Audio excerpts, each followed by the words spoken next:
Okay. Hello, everybody. Just checking to see if that actually logged on. Hello, and welcome to the webinar today.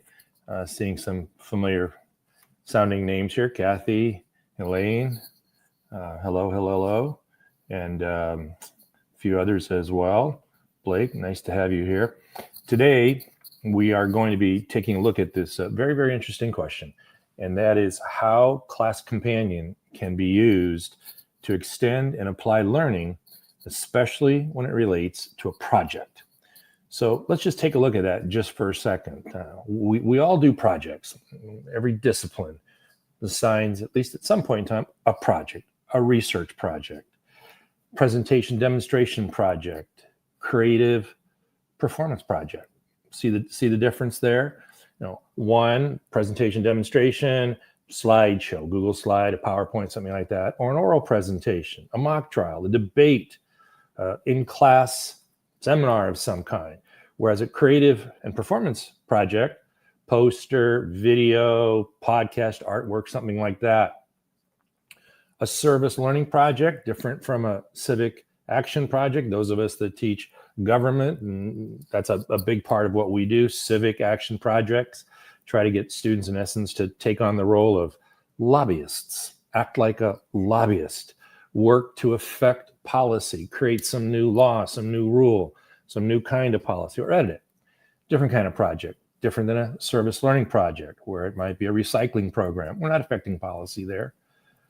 Creating a school garden. I know some elementary teachers that just did that with her students. There's no affecting of policy. A peer tutoring or a mentoring of young students program at the school. And then, of course, there's the STEM project, the STEM design and the STEM build project. So after all of these kinds of projects, before Class Companion, before the age of AI, I mean, what did we all want to do, or at least what were we all told to do or encouraged to do? And that would be to try to find some way to extend the learning, to extend and to apply the learning. And textbooks, oftentimes at the back of units and chapters and whatnot, they'd actually have a section entitled Extension Activities. Now, there are all kinds of ways to do that, but the most popular, the most frequently encouraged, most likely to be encouraged, was to place a number of short answer questions in front of students. And again, this is before AI and before the launch of Class Companion. So I have 6 samples of SAQs, what we're just going to call extend and apply learning SAQs. And if you don't mind, I'm going to read a couple of those off to you. The first one, briefly explain one way the knowledge, let me just make an adjustment here. There we go. The knowledge or skills from your project could be applied in another subject area or real world situation. Number 1. Number 2, describe one connection between the work you did on this project and some other topic that we studied this year, and explain why you think that might matter. Question number 3, briefly explain one improvement that you made or would make if you repeated this project, and give a reason for that choice. And 4, describe one way this project connects to a current event or a real world issue. And I'll just let you take a quick look at 5 and 6. Keeping in mind, this is how we would extend and apply learning before AI. Now, this work, as good as it may be for kids, these assignments, these SAQ learning opportunities, as good as it may be for kids, I mean, let's face it, they were really difficult to bring about. I mean, even when teachers wanted to do something like this, I know I didn't have the energy. I didn't have the time to design it all. I certainly, just the mere concept of distributing it, passing it out, collecting it, and then grading it. Oh my goodness, how am I going to do this? Well, today, with AI, with Class Companion, we can very easily create these extension SAQs, these extend and apply SAQs. And to do that, there's just a little process. So step number 1 calls on the teacher to create just a simple Google Doc. And we're going to title this thing, Extend and Apply Doc, Extend and Apply Doc. And then we'll put some name to it. mock trial, Socratic seminar, STEM design project, whatever the case might be. That document, again, remember the teacher's creating this document, it should include any one or more of the following. And so basically I've listed some things there, but what I'm really getting at is you're going to include everything and anything that you as the teacher have created or that was created for you that helps you to figure out how to get this project going. An overview, the objectives, the step-by-step procedure, whatever requirements, whatever deliverables, as much information as you can, you're going to just put right into that Google Doc. If you also provide the students with a handout, we're going to put that in there as well, everything and anything, into this teacher created, extend, and apply document with the name of the project attached to it. You'll also then place onto that document the names of your students, first and last initial, I suggest. And if you have some students who are reluctant because they know this is all going to be fed into AI anyway, who aren't comfortable or who aren't comfortable with their first name, last initial even going up, well, then just let them pick a pseudonym of sorts. Step number 2. Teacher is now going to add to this Google document something that I call Student Project Companion Document, SPCD. Okay, I mean, we can give it whatever name we want, but what is that? Well, this is now a write-up. A write-up. You have assigned the students. They're not just going to do the work, but they're going to write up a description of the work that they did. It can be produced by each student in the group. You can have one person produce it for the group, completely up to the teacher. But the bottom line is they're not just going to do the project. They are also going to produce a written document that describes what they did. Now, the teacher sets the parameters. Though I suggest, for this to work the best, I suggest requiring the students to make this particular document, this SPCD, as detailed as possible. I mean, 10 pages, 15 pages, 20 pages, and let them use AI to do that. We're not going to grade the document. We're not going to grade the document. We're just going to pop it into this extend and apply document that you've created earlier. So what we do then is we take all of that, the entire Google Doc, you can see me underlining here, and the SPCD with it in there, everything in that Google Doc, we're going to pop it in to Class Companions Generate Assignment with AI feature. I'll just pop it in there. And then we're going to ask Class Companions AI to create various extend and apply learning SAQs. Now, there are all kinds of different prompts that we could use. And I've got just a couple of them listed there for you. And again, if you will forgive me, I do want to read them so we can make sure we get a sense of this. Example prompt number 1, hey, Class Companion AI, generate assignment with AI feature. I want 6 short answer questions. I want them to extend and apply student learning based on the project details in this document, in this Google Doc that I've created. I want each question to require students to transfer knowledge, make cross-topic connections, propose solutions. I even want them, if you can, to reflect on real-world applications.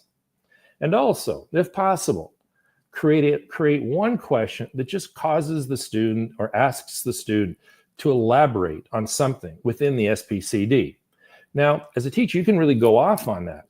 You can say, hey, you know, if maybe some multi-syllable words they use, or did they use some concept, or did they make an argument? Ask them to elaborate on that, to explain that in their own words. You could do, if you wanted. Student instructions, if you want, you could say, should state that they are to answer 3 of the 6, or you could answer each of the 6. Again, up to you. With each response written, I would say in 5 to 10 sentences, and I would tack on supported by reasoning evidence or example. There's my prompt. Example prompt number 2, just for comparison's sake, 6 questions again, but now we're going to be a little bit more specific. Describe one connection between the project and another topic. See what I'm doing here? I'm going back to those questions that we looked at a moment ago and which I read to you so that we could get our eyes focused on it. Describe one connection between the project and another topic we studied this year and explain why it matters. Briefly explain one improvement. Second question. In improvement you would make. I stumbling it over the second time. I did the first time too. One improvement you would make if you repeated this project, and give a reason for your choice. Question 3, describe one way this project connects to a current event or real world issue. And otherwise, same thing, 5 to 10 sentences, and maybe give the student a choice of answering 3 out of 6. You're also then going to create the prompt. So here we are now at demonstration time, and this is where we always run into some kind of technical issues. So Elaine and Kathy, and those of you who are here today and who know me, as we go through this, if for any reason you don't see that the proper screen is coming up, please let me know. But what I want to do first of all is I'm going to cancel out of here, and I'm going to come back up to here, and I'm going to click on this sample student. Actually, first of all, sample, extend, and apply document. All right. And let me know if you are not seeing it, and I believe you are. So here we have a sample. I'm going to make this a little larger for you. Extend and apply learning document, something called Living History Museum. So I do a lot of this, and in my history class and with the students that I tutor in history. This is a big portion of what I do, especially in my tutoring business. Overview of the project. So students, you say they're going to assume that they're working for a living history museum, a real place called the Nevada City Living History Museum up in Montana. Assume that they've acquired a 15 by 30 foot wooden structure, something built in the 1870s. Assume that the museum intends to restore and transform this dilapidated wooden structure. This is just a project into a Chinese laundry, hand-washing laundry exhibit. And then immerses visitors in the daily lives, the struggles, and the contributions of Chinese immigrants in the American West. See what we're doing here? We're just feeding this in there. And then you could say that you've been hired as a student and detailed with the following tasks. So I just want to show you the document. Scroll through it a little bit, the parameters, the scope, the procedure, just like we talked about here earlier, everything that I could possibly find. And here's my students working on the project, 3-4 students working on the project, first name, last initial. Now here's the student's project companion document. And so this is what would be their writing. It's about 4 or 5 pages. And yes, I actually had some students that did this. And so I just plugged their stuff in. We just did it recently, recently in the past year. So the class, my name, the overview, the objectives, and so on. So what we're going to do, we have what the teacher put in, we have what the students put in. The students even put some, because I required it. The teacher sets the parameters. I wanted some anticipated questions. If you were to try to tell the museum, if you're taking on this role as intern, and you're going to tell the museum what they possibly need and what they should do to turn this building into a real life living history exhibit, anticipate you're going to get a few minutes to present, and then they're going to ask you a whole bunch of questions, and you should be prepared for those questions. And so, we had them do 5, and actually there were closer to 50, but for the sake of this particular exercise, we put them in there. And they didn't have to reflect, but for some reason, it showed up in here as well. So now I'm going to copy this, and I'm going to see if I can do this the correct way now. So I'm going to go up here to Class Companion, and Kathy and Elaine, is there anyone not seeing Class Companion right now? That's actually a reference to the blog post, but is anybody not seeing the home page? And I'm looking at the screen. It looks to me like we're in good business today. Great. So I'm going to log in here right now, continue with Google. There's my email address. I'm going to click in on that, choose my account. And what did we say? This was for history. So was it a push? Is it regular? Let's just assume it's for my regular U.S. history class. And now that the class comes up, assignments, that's what we're going to create an assignment here. So I'll click on assignment, and I move over here to the right where it says add assignment. Now remember, I have copied and pasted. If all this works right, I have copied and pasted both the teacher produced Google Doc, which is everything about the assignment, plus the student write-up, all for the goal of creating 6 extend and apply questions. So I click on generate with AI, and where I move here is to objective, and I'm just going to paste that all in there.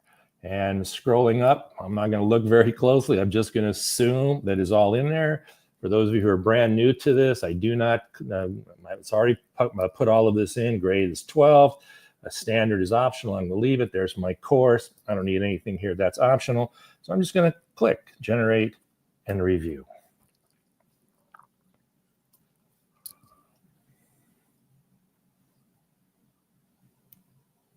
And it usually takes anywhere from, with documents of this size, about 1 minute to 2 minutes, sometimes up to 3, not usually longer than that. So what are we at right now? About 30 seconds. Oh, look at that right there already. So let's just see here. Extend and apply learning, Chinese laundry exhibit project. Not bad, not bad. Instructions to the student. Below are 2 sets of short answer questions. 2 sets. I find that interesting. I'm curious why it's 2 sets. Designed to help you extend and apply your learning from the Chinese laundry exhibit project. For each set, answer any 3 of the 6 questions. So I don't recall asking it about sets, but let's see here. Prompt, answer any of the 3. Okay. Based on your research for the Chinese laundry exhibit, propose 1 new interpretive strategy other than costume interpreters that could make the exhibit more engaging for visitors. Extend and apply. Explain how this strategy would enhance learning or visitor experience. Question number 2, reflect on the process of designing historical accurate interpreter roles. A living history museum, Chinese laundry. The students aren't just going to tell the museum what to place inside the laundry, a soap, an abacus, some kind of washing board, but they're also going to tell, because it's living history, that this has to include an interpreter, an actor, someone who is taking on the role of someone there in the 1870s, a Chinese laundry worker, a Chinese laundry owner. Reflect on the process of designing historically accurate interpreter roles. What challenges did you face in ensuring authenticity, and how did you address them? Use specific examples. That's more of a reflection kind of question. I might take that one out. Let's look at this next one. The project required you to use both primary and secondary sources. Describe 1 insight you gained from a primary source that changed or deepened your understanding of Chinese immigrants living in Montana. Not bad, not bad. Imagine the museum wants to add a section about interactions between Chinese laundry workers and other local communities. Oh, now this is a classic extension question. Native Americans, white, or other immigrant groups. Suggest 1 artifact, story, or display you would include. So what you can do is, you can obviously change these pretty easily. This is just for starters. I wouldn't ever really suggest prompting AI with anything and then immediately pasting. I always suggest that we look this over. In fact, I personally kind of view prompting and pasting directly as kind of pathetic because with a little oversight on the human's part, you get so much better quality. But let's just say, for example, I really like this question down here, 1D, but 1C is going to cause me some problem for whatever reason. How do I get rid of it? And the answer is I just click on it and then I press delete.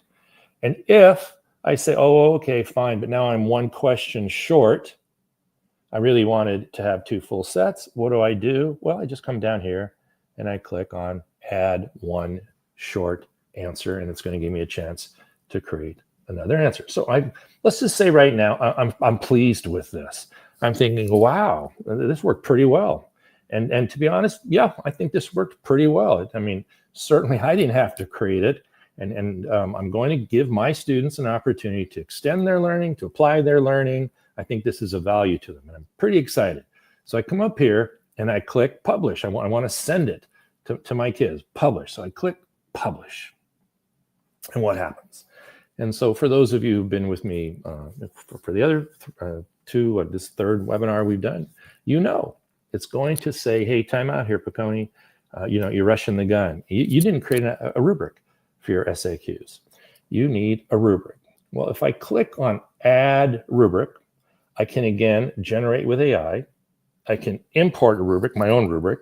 Let's say I have it on a piece of paper many years ago, let's say.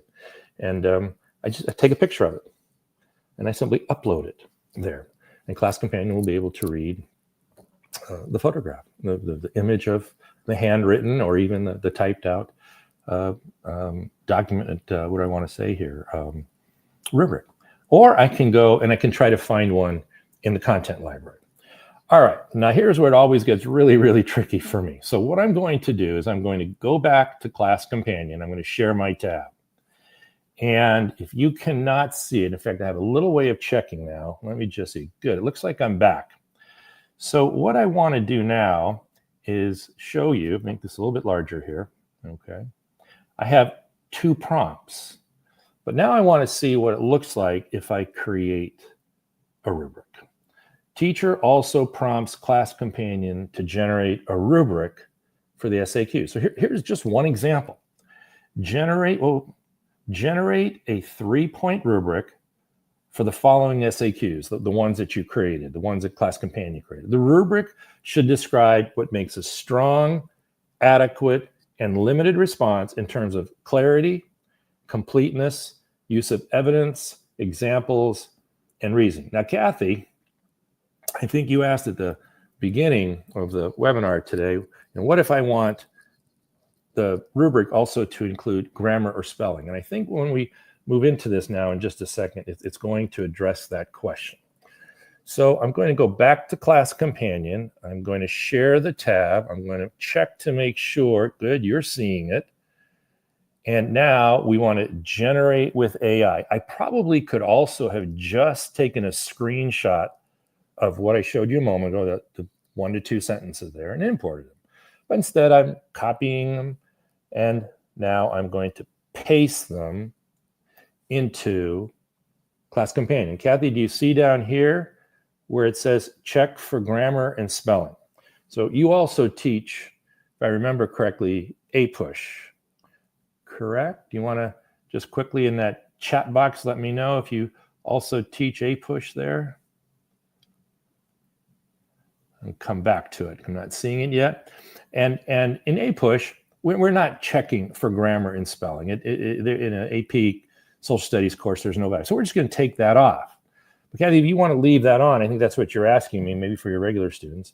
If you want that on, we're going to click it back. But in this particular case, because I want to see what this rubric would look like without it, I'll leave it off. I'm going to press Generate and Review. And again, as I said, normally about 2 to 3 minutes. I think the last time, surprisingly, that lengthy document, it came in. Oh, look at that. We're lightning speed today. Okay, that wasn't more than 15 seconds. So there you have it. Now what we have is clarity, completeness, use of evidence, and a 1 to 3 scale, all of which I could easily modify and qualify if I wanted to. I can just go in and I can change words around. You see how easy that was? I can delete and I can put whatever I want into the box. I can change. I can come up here and I can improve with AI, and or I can just improve it on my own. And then when I'm done and I'm liking what I have here and I'm looking this over as we're talking, I did this last night. I was pleased with how it came out last night. It's slightly different today, but it still is working for me. Clarity, sign, which the response is easy to follow, clearly structured, uses precise language. I like completeness. Yeah, good. Okay, we don't just need it clear. We also need it to fully respond to the prompt. And then I have to have, something to support it, evidence of some kind, examples of some kind, specific details of some kind. Now I'm just going to press finish. And so now when I press publish, this is going to be able to send this to my US history class. We looked at that earlier. I said I wanted to create an assignment for the US history class, not for my APUSH. It's already checked off. And I simply press continue. I can schedule it if I want. Okay, open date, due date, close date, whatever I want. And there we have it. Yep, sure, check, confirm, looks good to me, publish. And now it sends it off to my class, and if I put a date on it, then it will send it to the students when that in fact is done. So if you want to see what that might look like from the student standpoint, okay, there we go. Group 1, 2, 3, 4, 5. For some reason, I'm not sure. That's right, because I changed that around. So 1, 2, 3, 4, 5. Not bad. Okay, good. Now we're going to go back to the slideshow, and I'm going to click on Share This tab. I think we have finally figured this out. And we'll go back to slideshow as a whole, like this. Great. And now you have the process. I'm going, and I have with all of my webinars, I have provided the slideshow, the link to the slideshow. I'll also put that up on the Class Companion site, a Facebook site. After the webinar is over, I changed some of the slideshow around so that you don't actually really need to listen to the webinar. You can just work your way through the slideshow. I place text in there to make very, very clear what's coming, so there are no slides that really have confusion. Something like this. Now that you've gotten a good idea of how to use Class Companion to extend and apply project-related learning projects, let's move into the Q&A portion of today's webinar. And in this regard, I'm going to start by sharing a few sample questions. I did this last week, the week before as well. I'll do it again next week. Questions that I would ask myself if I were in your shoes, if that makes any sense. And questions that I'm more than willing to answer here. So let's just take a look at these, and then I'm going to come over to the chat box and see what I can do. But the first one is, can Class Companion, well, actually, you can look at those yourself. And I'm going to try to click here. Okay, so there you are. So Kathy, I imagine that answered your question for APUSH and AP World. Whether you want to, it defaults to grammar and spelling criteria placed into the rubric.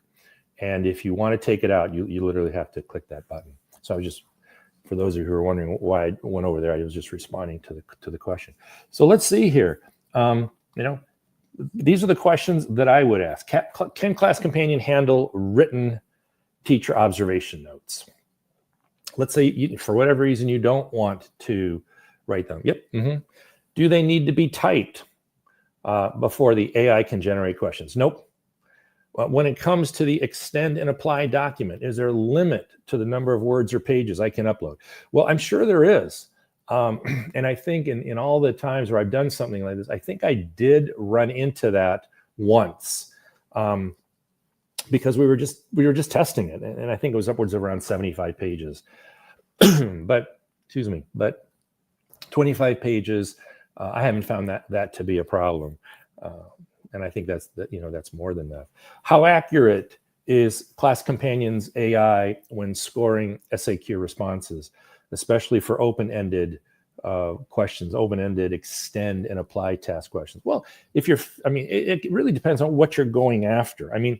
For me personally, I want a rubric like the kind that I kind of developed there, which has more to do with, did you make a reasonable effort to answer this question? I'm not looking to what do I want to say here? Really find out who the best and brightest writers are in my class. I just want a reasonable effort. I want to have them look at the question, understand what the question is asking, and have them come up with some kind of reasonable response. And that was the rubric that I created, or had the directions that I gave essentially to Class Companion's AI. And come to think of it, next time I were to do it, I might say, now what I really want is I want you to create a 3-point rubric, but I'm not setting the bar really high here. I just want to know which of my students more or less completely just blew out the SAQs and either didn't do them or didn't do them with any great deal of thought, and those that came up with some kind of reasonable response. And if it was a reasonable response, I want them to get some kind of full credit. I might give the AI that specific direction. Question, okay, so otherwise, other than that, to go back to it, I will just say that, on SAQs, I have typically found that Class Companion's AI is spot on. But an interesting question is, as we move forward with these extend and apply kind of questions, whether it would continue to do so. And I just frankly don't have enough experience to say, other than what I have already said, about pure accuracy there. So I'd be curious. I think it really, again, depends on the rubric. How accurate? So we did that one already. Excuse me. Isn't it ultimately still the teacher's duty? I get asked this question all the time. I was just asked this question up on one of the Facebook groups. For crying out loud, if a teacher, another teacher said to me, if we're going to be letting AI provide feedback of any kind, well, then what's the point of being a teacher? So this is something we really don't want to be encouraging. It is a teacher's job. And I've answered this question before, and we'll answer it here now, assuming that every one of these webinars is separate and brings on a different group of people. But I just personally believe that the job of a teacher is to facilitate learning. And that means I got to do whatever I can do to help kids to learn. So if giving a program like Class Companion an opportunity to provide them with instant feedback helps learning, which I believe is like almost a no-brainer, well, yeah, then I'm going to do that. I don't have any problem with that at all. I'm going to have you look over. I'm going to check the chat box here for a second and see if we have any questions. And I'm not seeing any. We have here today. Oh, so Matthew, I didn't see you sign on there. Hello, Matthew. High school social studies. Matthew, if you wish to ask a question, I would be really curious. And also, we have a science teacher here. I'm looking. Where did I see that earlier? I mentioned the science teacher, Blake. Blake, I'm curious. What your thoughts are about this. Curious what experience a science teacher has with Class Companion. If you want to chime something in there into the box. Mm-hmm. Let's see. Brand new user here, says Blake. Blake, I hope you don't mind if I read it out loud. When you choose generate with AI, what happens? Are you given a chance to select the original? Yes. Or does it change without giving you the original option to choose? Okay, so I'm not real clear on that. Generate, let's see. I'm going to try to answer this, and then feel free to go ahead and say you're still not getting it. If you're still not, we're still missing each other, always feel free to email me afterwards, and we can do it by way of a Zoom meet. But when you choose generate with AI, are we talking for an assignment or a rubric? So we're going to generate the assignment with the AI. But when we're doing a rubric, we can generate it. Yes, that's what I thought. So you just text it in there, related to improving rubrics. So are you asking me, because, wow, a great question. If we went back to doing what I did, maybe we can even demo it and see what happens. That would probably be the best way. Yeah. Okay, I think we will do that. We have time. But your question is, if we're going to create a rubric with AI, and we're not particularly pleased with the rubric for some reason, and we click on that Improve with AI button, what happens? Do we have to explain what we want? And frankly, that's a great question. I don't know the answer to it. I don't think I've ever used that button because I usually end up making the changes. I don't think I ever have. We'll try it. We'll try it. So let me come back to that 1 second here. We have plenty of time, and I just want to make sure, is there anybody else who has a question right now that we can dispense with quickly? Otherwise, let's take the moment and see where Blake's question takes us. All right. Okay. This is going to be interesting. So let's see. How am I going to do this easily? So let's see. Okay, so here we go. Blake, if the rest of you cannot see Class Companion right now, please let me know. So I'm going to go back to, I'm going to add an assignment. Okay, I'm just going to start right. Generate with AI. Let's just try something easy. Let's just try something. Give me one SAQ related to high school. Oh my gosh, where's my science? High school biology topic. Will that work for us? I don't know. Let's try it. Blake. I'm in the deep end here now, that's for sure. Explain how natural selection leads to changes in the traits of a population over time. Provide an example to support your explanation. Blake, I forgot you're in middle school. Can I have a quick thumbs up? Oh, let's see. Are you seeing? Yes, you are. Blake, can you give me a quick thumbs up, thumbs down? Is that a decent SAQ question for you? Would you want to create a rubric for that?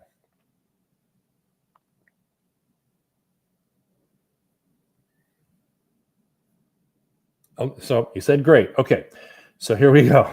So what we're going to do is we'll go up here now, and we're going to, we could go right to the rubric, but I just always like to make this point. We're going to press publish, and it's going to remind us again. Many teachers get frustrated at this point. That's why I showed you. We're going to create the rubric.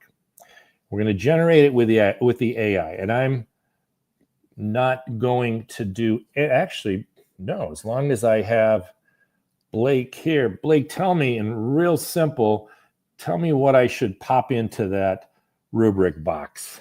Let's just see what we can do together here. Let me even give you a minute, but don't give me a lot of text. Well, I don't know. Can I copy the text out of here? No, I can't. Isn't that interesting? I wonder if I could try it from a screenshot. Can you tell me what you would like? Just anything.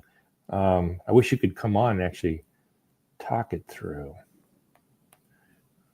3-point rubric, 4-point rubric.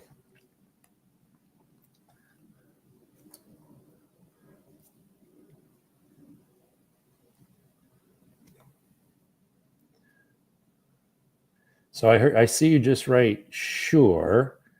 Does this mean you're thinking? Are you still with me? Oh, I'm not sure what you're asking. You got a question mark there. I think that if that question mark, if I can understand that right, you're saying, okay, all right, Blake, I'll do it. Okay, here we go. So we are generating a rubric for that SAQ. So let's just say objective. We'll try this. I've never done this before. You decide what the rubric should be. Oh my goodness, should be. Keep in mind, we'll just say this is for a high school non-AP bio class. And we're not going to check for grammar and spelling, so I'm going to take off that choice. Yeah, as I said, we're in the deep end of the pool here. I'm exploring territory I'm not familiar with. All right. So what did it do? It gave us a 3-point rubric. Explanation of natural selection, use of special examples or evidence, clarity and completeness. It logged the two together. All right. So if I'm understanding your question right, what you're asking me, Blake, is what happens if I click improve with AI? I don't know. Okay. Interesting. How about I want a simple point, no point rubric? Lower the bar. I'm just checking for reasonable response. I'm just checking for reasonable response. Not much more. I have no idea if this is going to work. Let's try it.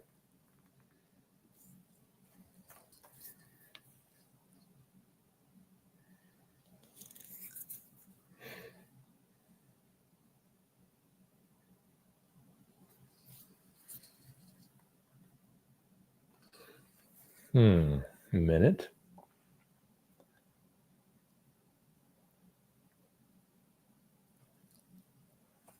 Well, this is interesting.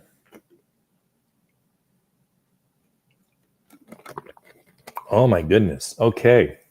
Well, look what it did. I see. I'm glad we did this. I've never done this before.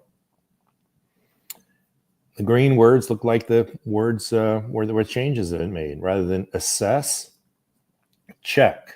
If the student gives a reasonable, basic explanation of how natural selection works, does not require advanced terminology or detail, no point, no explanation or explanation, does not relate to natural selection, gives a basic, reasonable explanation of natural selection, traits that help survival. How interesting. So it does work. And then down here, we have a second criteria and a third criteria. Boy, am I liking this a lot. Just an opportunity to lower the bar, hold students accountable, give them a chance to think without, the project is over. And then now we have accept changes. Wow, and it did it. Blake, thank you for drawing that to my attention. Let me come back to, let's see, we're there. I'm going to come back to the chat box. Let's see. And okay, so sorry, Brittany, you're making the good point. Let me just see where so after you ask for the improvement, it still gives you the original option with the changes in red. I think in our particular case just now, it gave it in green, but the point is, yeah, Brittany, thank you. It did that. It showed us both what we had and what it recommended. That was really cool. I've never done that before. So one needs to reject or accept together. Very nice. Thank you. Mm-hmm. Anybody else?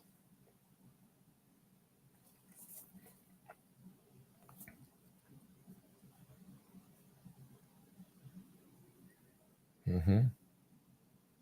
So what I'll do is, if you're thinking, I'll give you a chance to think a little bit more about questions. I will go back to the slideshow.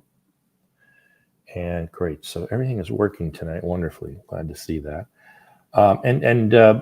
Blake, because you're new to this, I think Kathy and the others, I think they know this, but so that you can see what's in the slideshow, beyond what we just did right now, I have a number of videos. So, and certainly right here, sort of the overview video. This was produced by the CEO of Class Companion, and it goes back about 2 years, but it's still very, very worthwhile as a sort of introductory video for those who are new to Class Companion. I'm not going to play it, but it is in the slideshow, and you can easily access it.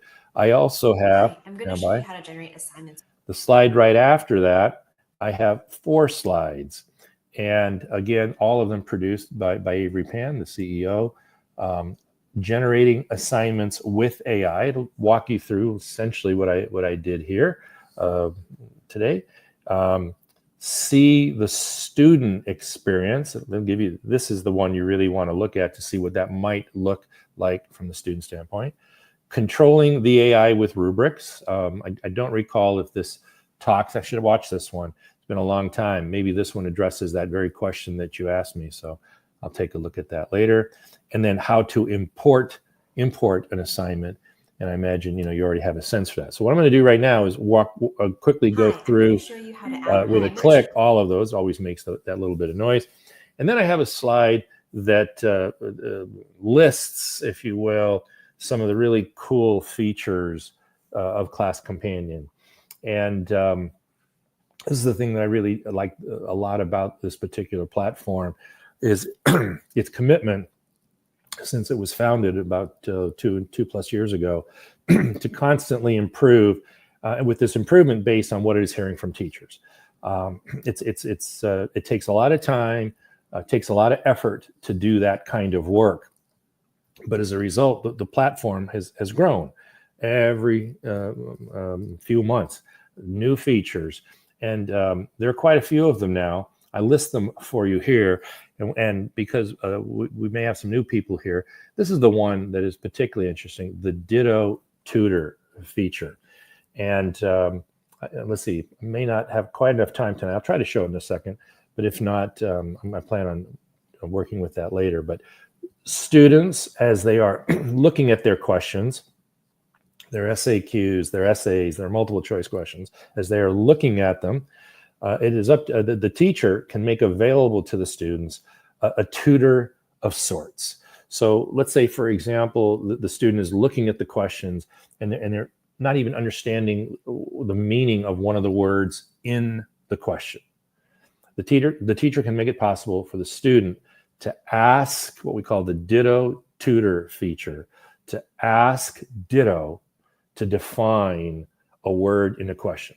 In the social studies, there are a whole bunch of academic multisyllable words. Mobilization. Americans were mobilized at the start of World War I. There was a period of mobilization. And students might say, oh my gosh, I've never seen that word in my entire life. I don't use multiple syllable words like that. So they can simply click the little green button down bottom right hand corner, and I should probably put it right there for you so you can see it. Next time I will. And they can ask, hey, ditto, what does this word even mean? You can also create the opportunity for students to have the question translated into a language of their choice, which I'm a big fan of for reasons I can go into. But I think it really is a great way to result in learning and keep kids connected to the class and to the learning. And you can also have hints given. The teacher can allow for the student to receive hints, not the answer, but hints, and for those hints to be offered in a language of the student's choice. So I did test that out here a while back, and I speak German, and I asked it to, hey, give me a hint on the answer to this question. Don't give me the question. I mean, I didn't have to say that. Don't give me the answer. I didn't have to say that. It's built in, but do it in German. And it did a real fine job of kind of coaching me as a tutor would through it. Okay. And then let's see. Okay, so and oh my goodness, and that's all that I have tonight. That's right, because this is a little different webinar. So let me come back to here, and I believe I can stop sharing at this point. Good.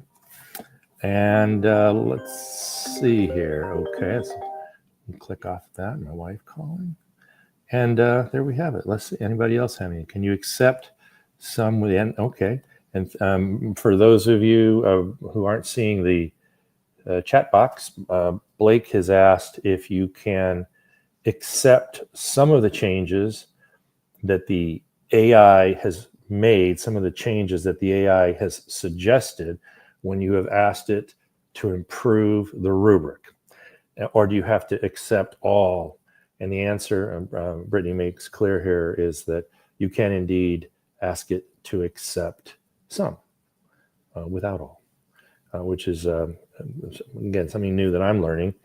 And especially when it comes to these kinds of SAQs, I think this would be something that I would definitely want to explore, especially with you now all knowing the goal that I have in mind when I try to create these kind of SAQ, extend and apply learning kind of questions. Is there anybody else who has a question? All right.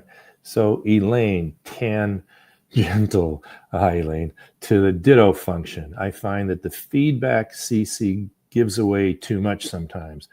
Does anyone else experience this? Well, that's a good question. I can't speak for everybody else.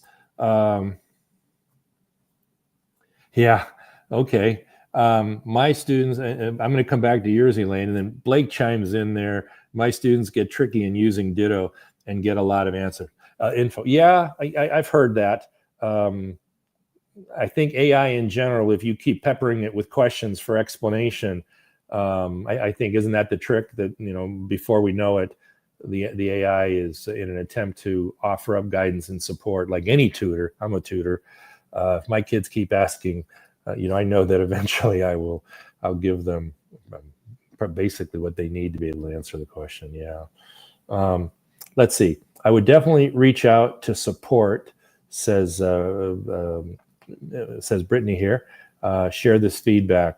so the engineers can remedy this. And again, I can't encourage that enough. I have over the 2 years that I've watched, 2+ years I've watched Class Companion work.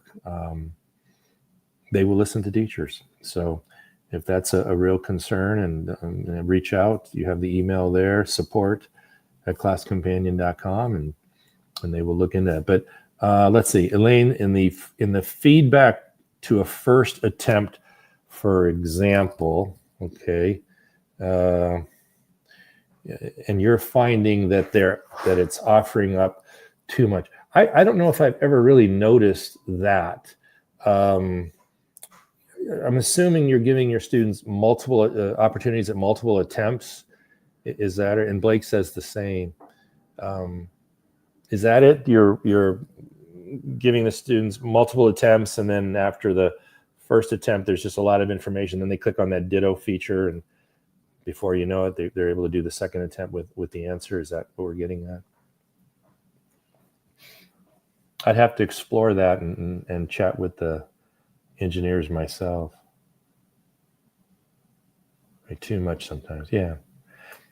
Elaine, if you're going to, and Blake, if you're going to email exactly what you wrote here, feedback CC gives away too much sometimes, or my students get tricky in using ditto and get a lot of info. Whatever you get back and whatever you learn, if you will send that to me or meet with me on Zoom and share with me, I would love to work it into a future webinar. I think that's a great question. And teachers, it would be helpful for teachers to learn what we're all discovering here. So in any event, all right. Well, it's closing in on our hour, and unless you have any other questions, I'm going to bring the webinar to an end. Next week, I'm really looking forward. In the world of ELA and writing instruction, there's an enormous discussion going on about peer review, the value of peer review. Does peer review still have value in the age of AI? Or should we really view it as a dinosaur in the tar pit, something that's still alive but isn't going to be around much longer? Dinosaur before it sinks to the bottom of a tar pit. And there's a whole debate and a whole discussion. And next week, what I'm going to be doing is showing how it doesn't have to be an either or. It doesn't. Where you can use and have peer review and then enhance peer review with the use of Class Companion. That's what I'll be showing next week. Another multi-step process, but one that I'm going to be very, very much looking forward to sharing, and then be very, very curious to seeing what you have to say about it.